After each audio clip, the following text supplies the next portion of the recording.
No coração das florestas australianas vive o pássaro lira, uma criatura tão enigmática quanto fascinante. Conhecido por sua impressionante capacidade de imitar sons, ele pode reproduzir tudo o que ouve, de outros pássaros a máquinas humanas.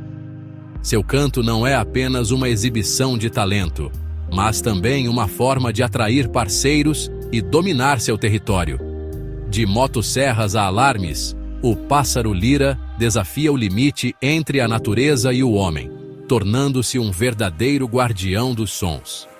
Entre mistério e talento, ele nos lembra do poder da natureza em surpreender. O que mais ele pode nos ensinar?